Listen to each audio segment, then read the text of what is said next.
Good morning students. Basic mechanical engineering second semester. और आज हम स्टार्ट कर रहे हैं नया topic RAC, refrigeration and air conditioning. Refrigeration and air conditioning ये आपका नया टॉपिक है in the basic mechanical engineering के अंदर। ये जो नया टॉपिक है रेफ्रिजरेशन, इसके बारे में हम स्टार्ट करते हैं। तो रेफ्रिजरेशन क्या होता है? सिंपल आपका जो फ्रिज है इसको एग्जांपल लेते हैं, एयर कंडीशनिंग में AC वगैरह का एग्जांपल लेते हैं हम, और यहाँ से इसको स्टार्ट करते हैं कि इसकी वर्किंग क्या है, how it is work and इसके कंपोनेंट्स क्या हैं। इसमें ये डिस्कस करेंगे अपन, कौन कौन से कंपोनेंट है, क्या इसकी यूनिट है, कितना लोड लेता है, ये कैसे काम करता है। तो इसके बारे में पूरी डिटेल्स की स्टडी होगी। अब refrigeration and air conditioning has special significance in the field of engineering, and different kinds of technique are used for operating these equipments in order to keep the temperature of a certain area lower than external environment and to prevent the various food product from the being contaminated। Food को मतलब ठंडा रखने के लिए हम fridge का refrigeration का use करते हैं। कौन कौन सी गैसेस इसके अंदर यूज करते हैं, क्या है। सबसे पहले हम इसकी यूनिट पे बात करते हैं कि RAC के अंदर रेफ्रिजरेशन है, एयर कंडीशनिंग है। तो unit of refrigeration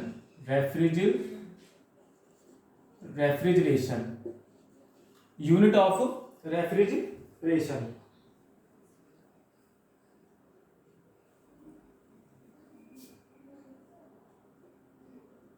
refrigeration unit of refrigeration की हम बात करें तो इसको हम बोलते हैं ton of refrigeration.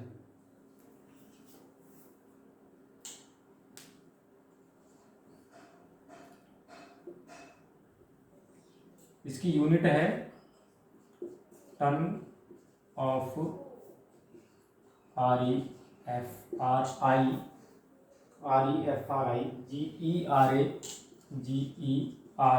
GERATION, ton of refrigeration. Unit of refrigeration में इसकी जो यूनिट होती है रेफ्रिजरेशन की वो होती है टन ऑफ रेफ्रिजरेशन। मतलब जो AC वगैरह आते हैं वो कितने टन का आता है, टन में तो आएगा, है ना। यहाँ पर 1 टन का, 1.5 टन का, आधे टन का। तो यहाँ पर हम जो इसकी यूनिट लेते हैं, जैसे कि इलेक्ट्रिसिटी की यूनिट किलोवाट आवर होती है ना। किलोवाट आवर होती है ना, किलोवाट आवर को हम यूनिट बोलते हैं। जैसे कि कितने यूनिट बिल आया भाई, 2 यूनिट, 5 यूनिट, 10 यूनिट, ऐसे। तो इस तरह से इसकी जो यूनिट है टन ऑफ रेफ्रिजरेशन होगी। And in practical unit ton of refrigeration, इसको हम बोलते क्या है, इसको बोलते हैं शॉर्टकट में TR बोलते हैं। टन ऑफ रेफ्रिजरेशन क्या बोलते हैं? TR। 1 ton of refrigeration is defined as the amount of cooling effect. Definition लिख लीजिए इसकी। Amount of cooling effect generated by continuous melting of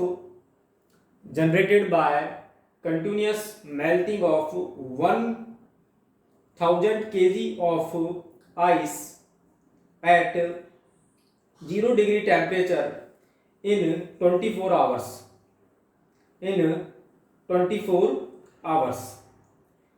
Again repeat कर रहा हूं मैं। 1 ton of refrigeration is defined as the amount of cooling effect generated by continuous melting of 1000 kg of ice at 0 degree temperature in 24 hours. This means that 1 ton of refrigeration का मतलब ये होता है कि 1000 kg आइस को 0 degree centigrade temperature पर रखने पर, जो 0 डिग्री सेंटीग्रेड टेम्परेचर पर रखने पर 24 आवर्स में जो इसकी मेल्टिंग होती है, 24 आवर्स में जो इसकी मेल्टिंग होती है,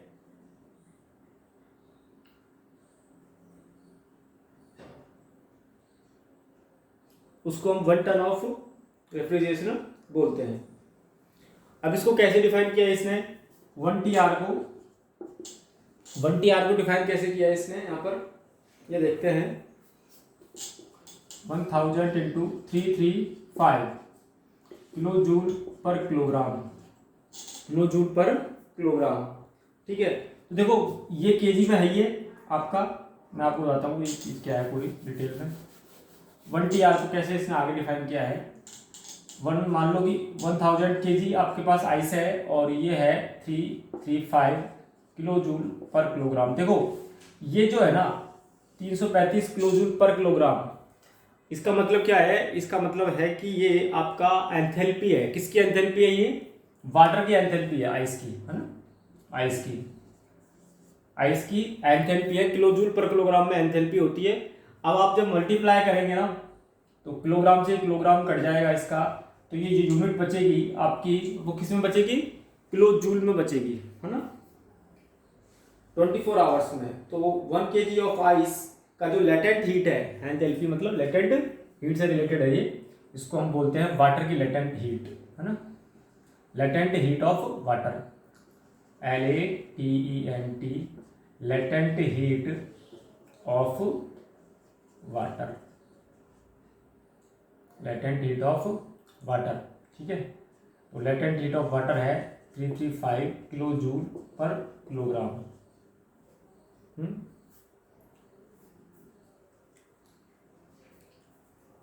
ये वाइल आइस में चल रहा है तो अपना आइस कर दो उसको एक बार के लिए। लेटेंट हीट ऑफ आइस है 335 किलो जूल पर किलोग्राम। ठीक है, ये चीज़ें हैं 24 आवर्स में बात करेंगे।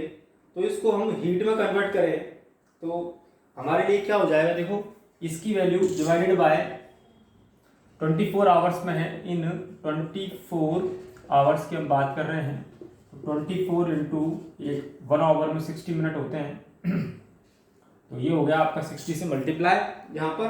ठीक है, तो ये 232.6 kilo joule to 32.6 kilo joule per minute निकल के यहाँ पर आता है। तो ये क्या चीज़ है यहाँ पर, किलो जूल पर मिनट, ये पावर हो गई आपकी। ठीक है, तो अप्रोक्सीमेटली हम लेके क्या चलते हैं, अप्रोक्सीमेटली हम लेके चलते हैं यहाँ पर कि 1 TR equal to 210 kilo joule per minute या फिर 3.5 किलो वॉट, या फिर 3.5 किलो वॉट।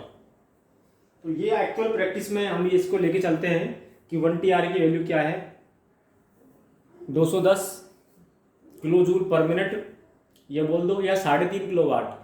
तो ये जो 1 TR है, नॉर्मली आप इसको कैलकुलेट करोगे, पूरी कहानी तैयार हुई है, इसको आप डायरेक्टली बोल सकते हो। वाट तो आपको समझ में आता ही है, 1 TR की वैल्यू आपकी लाइफ में शायद पहली बार आई हो कि सर 1.5 टन का वेसी है, उसको हम कैसे काउंट करेंगे। तो आप डायरेक्टली बोल देना कि 1 TR का मतलब होता है 3.5 किलो वाट, 3.5 किलो वाट। ठीक है, जैसे कि 1000 वाट में 1 किलो वाट होता है, और आपको पता है कि 100 वाट, 200 वाट, 400 वाट, 500 या फिर 1000 वाट, लगभग किसी इक्विपमेंट में कितना वाट एनर्जी कंज्यूम होती है, पावर कंज्यूम होती है। तो उस चीज़ के लिए हम इसमें बोल सकते हैं कि 1 TR का मतलब हो गया 3.5 किलो वाट, है ना, अप्रोक्सीमेट ये है, नोट डाउन कीजिए इसको।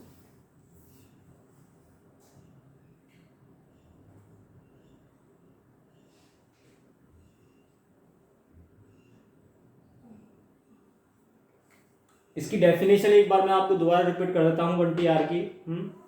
1 TR की डेफिनेशन ये है कि 1000 kilo ice, 1000 kg ice 24 hours में 0 डिग्री सेंटीग्रेड टेम्परेचर पर जितना कूलिंग इफेक्ट आपको देगी, जितना कूलिंग इफेक्ट आपको देगी, वह कूलिंग इफेक्ट 1 TR कहलाता है।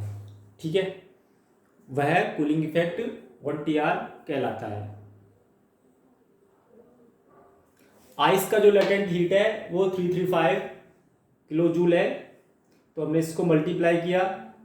कहने का मतलब ये है कि 24 आवर्स में आपको एनर्जी, देखो 0 डिग्री सेंटीग्रेड में कहीं कहीं हीट तो होगी वहां पर भी, है ना, तो हीट जहां पर होगी तो वो जो इफेक्ट निकल के आएगा, इवेपोरेशन होगा किसका, आइस का, तो वो कूलिंग इफेक्ट देगा। जो वो कूलिंग इफेक्ट कितना दे रहा है, वो यहां पर निकल के आ रहा है। तो लेटेंट हीट है 335 किलो जूल पर केजी 24 आवर्स के हिसाब से, तो वो ये है वैल्यू। वो जो कूलिंग इफेक्ट निकल के आ रहा है उसको हम बोलते हैं 1 TR।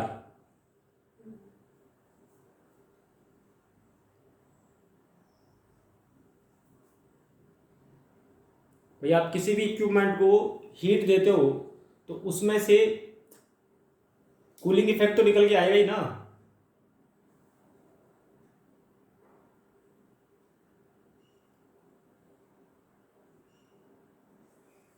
किसी कमरे में मान लो बर्फ रखी हुई है, आइस रखी हुई है, तो वो इसके चारों तरफ का जो एटमॉस्फेयर है आइस का वो ठंडा होगा। क्यों ठंडा होगा?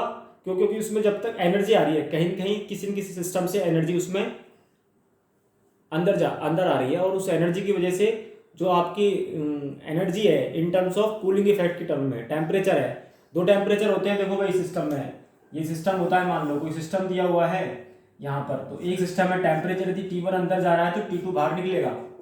ठीक है, ये चीज़ है। T1 कम भी हो सकता है, ज़्यादा भी हो सकता है, T2 कम भी हो सकता है, ज़्यादा भी हो सकता है। तो T1 अंदर जा रहा है तो T2 बाहर निकलेगा यहाँ पर। ठीक है, तो ये जो टेम्परेचर है यही तो हो गया कूलिंग इफेक्ट। कम टेम्परेचर हो गया है ना भाई, कम टेम्परेचर हो गया। मान लो 25 डिग्री सेंटीग्रेड टेम्परेचर पर T1 है, ये आइस के अंदर जा रहा है, यहाँ पर ये आइस दी हुई है, और तो यहाँ पर जो टेम्परेचर बाहर निकलेगा वो 10 डिग्री टेम्परेचर हो जाएगा मान लो। तो ये आपका जो कूलिंग इफेक्ट आ गया है 10 डिग्री पर। तो सेल्फ वही समझाने जा रहा हूँ मैं कि 1000 kg 1000 किलो आपके पास आइस रखी है, और उस 1 किलो आइस जो 24 आवर्स में कितना कूलिंग इफेक्ट देगा आपको 0 डिग्री सेंटीग्रेड टेम्परेचर पर, दैट इज कॉल्ड 1 TR।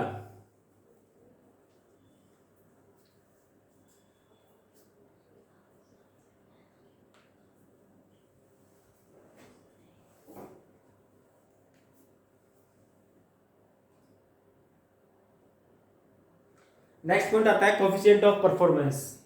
देखो अभी तक अपन ने इंजन वगैरह भी हम आगे पढ़ेंगे, है ना। इंजन के लिए एफिशिएंसी हम लेते हैं, एफिशिएंसी होता है आउटपुट अपॉन इनपुट। ठीक है, और यहाँ पर रेफ्रिजरेशन के लिए जो एफिशिएंसी होगी उसकी जगह पर हम क्या ले रहे हैं, उसकी जगह पर हम यूज कर रहे हैं कोफिशिएंट ऑफ परफॉर्मेंस। ठीक है,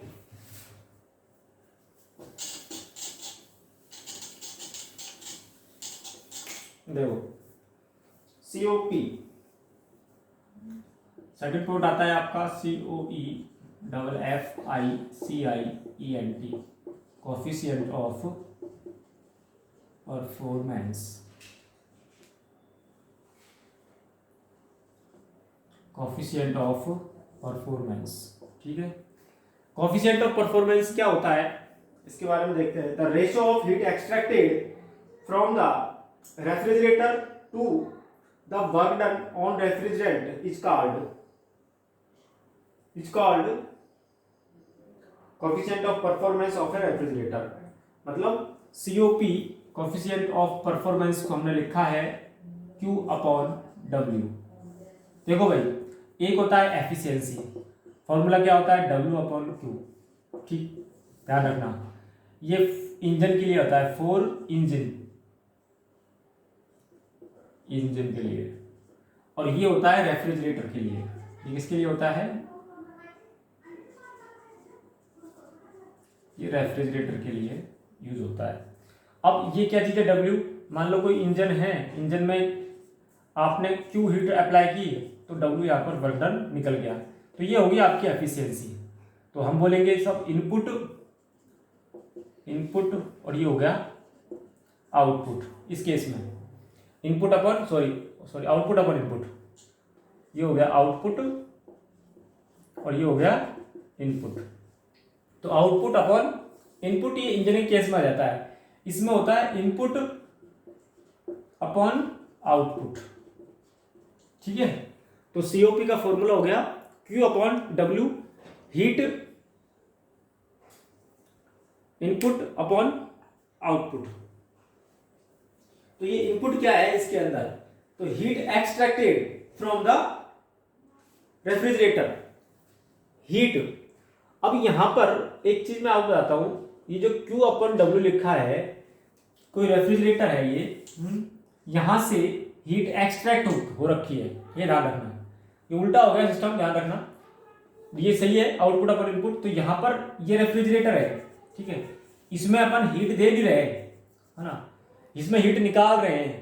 कभी भी किसी भी चीज को ठंडा नहीं किया जा सकता, उसको सिर्फ हीट उसमें से एक्सट्रैक्ट की जा सकती है।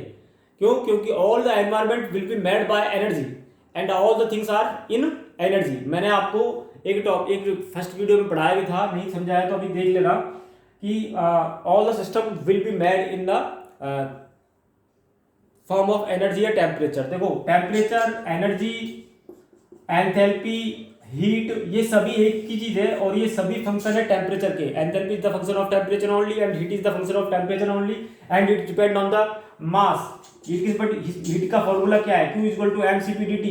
mCp dt यहाँ पर क्या आ रहा है? मास आ रहा है भाई। हीट को जब तक आप एक्यूमुलेट नहीं करोगे पर्टिकुलर मास या कंटेंट में, तब तक हीट नहीं कहलाएगी, टेम्परेचर कहलाएगा ओनली, है ना। ये सब चीजें हैं, थर्मोडायनामिक्स में पढ़ेंगे आगे जाके। लेकिन हम यहाँ बात कर रहे हैं कि आपके पास कोई भी चीज को ठंडा नहीं किया जा सकता, ध्यान रखना। उसमें से हीट को एक्सट्रैक्ट कर लेते हैं हम, तब अपने आप ऑटोमेटिकली वो ठंडा हो जाती है। तो क्या हो जाएगा? हमने क्या किया? Q heat extracted. Q क्या है यहाँ पर? हीट एक्सट्रैक्टेड, ठीक है। हीट को हमने एक्सट्रैक्ट किया, तो heat extracted, ratio of heat extracted from the refrigerator to the work done. अब हीट को एक्सट्रैक्ट करने में, बाहर निकालने में हमने कितना वर्क डन दिया, कितना वर्क डन दिया, ठीक है। तो ये चीज हो जाती है आपके पास, हीट को निकालने में हमने कितना वर्क डन दिया, किस पर? रेफ्रिजरेटर पर, that is called coefficient of performance. तो work done on refrigerator, work done on refrigerator पर जो वर्क डन दिया वो अपन हीट एक्सट्रैक्टेड, कितनी हीट बाहर निकली, that is called coefficient of performance, ठीक है भाई। ये चीज होती है। तो नेक्स्ट वीडियो में आपको पढ़ाऊंगा working of refrigerator. So thank you for watching video.